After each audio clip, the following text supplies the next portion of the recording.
In our next example, we have two new variations on Mendel's inheritance patterns. They are codominance and multiple alleles. In order to look at both of these, we're going to use the example of the ABO blood type in humans, which is a gene located on chromosome 9. Now, if you know your blood type, you might know whether you're A positive or O negative.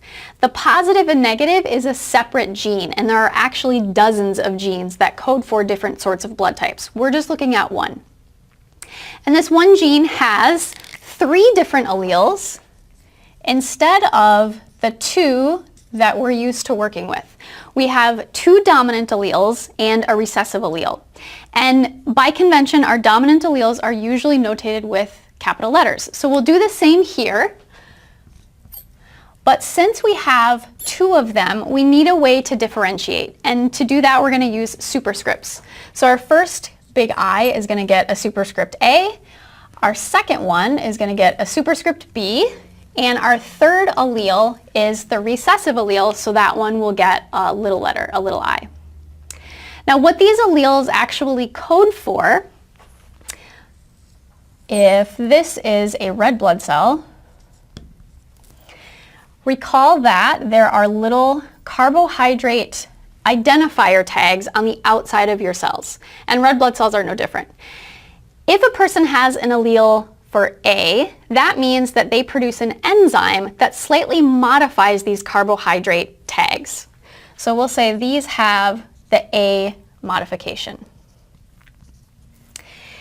If a person has the B allele, they produce an enzyme that alters their little carbohydrate tags slightly differently. So we'll just notate those as little B's on the outside of the red blood cells.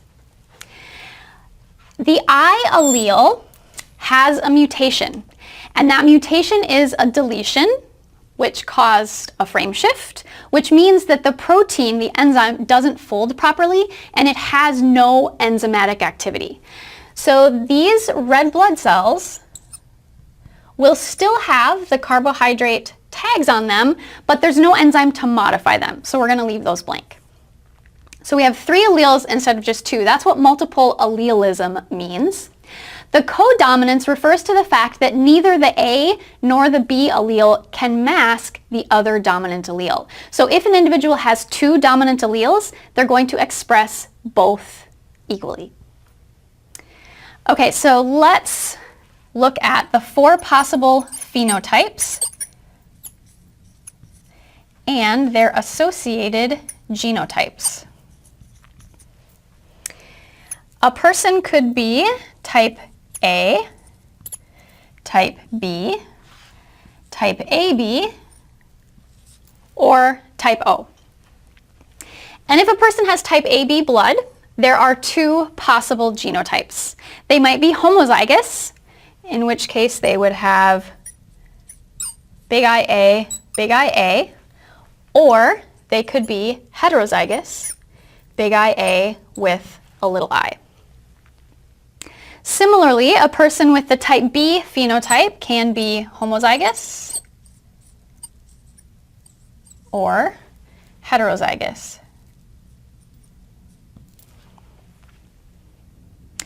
If a person has type AB blood, there's only one option for their genotype.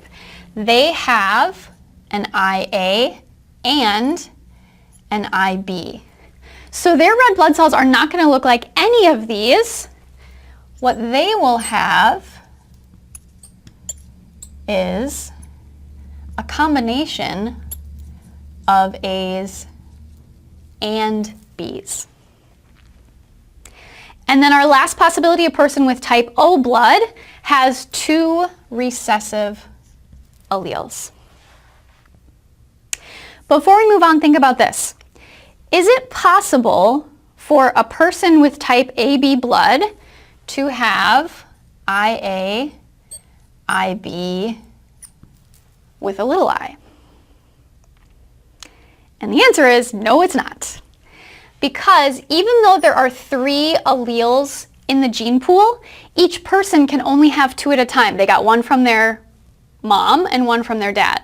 So you can only have 2 at a time, which means having 3 alleles is not possible assuming that everything in meiosis went the way it should have gone.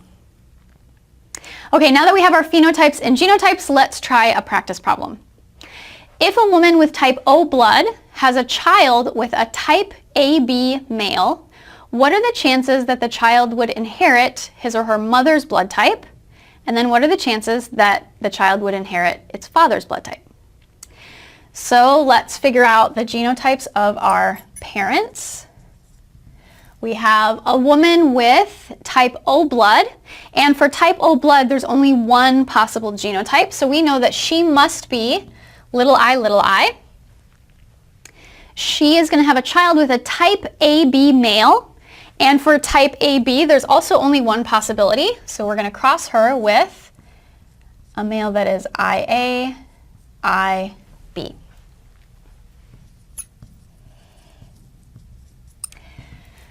Since this female only has one allele, right, she has two little i's, so every single gamete that she produces is going to carry a little I. But for the male, half of his gametes will carry that IA, the other half will carry the IB. So in making our Punnett square, we can put the little I on one side and our dominant alleles across the top.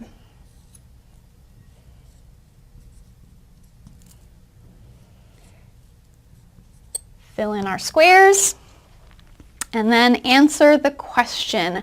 What are the chances that the child would inherit his or her mother's blood type?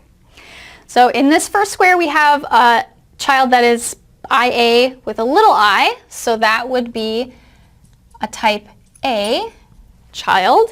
And over here we have IB with a little I, so that child would have type B blood. The mother's blood type was type O, so there is zero chance that any child would inherit its mother's blood type. And the father in this scenario had type AB blood. Neither of these potential offspring have type AB blood. So same thing with the fathers. There is a 0% chance that these offspring would match either their father or their mother's blood type.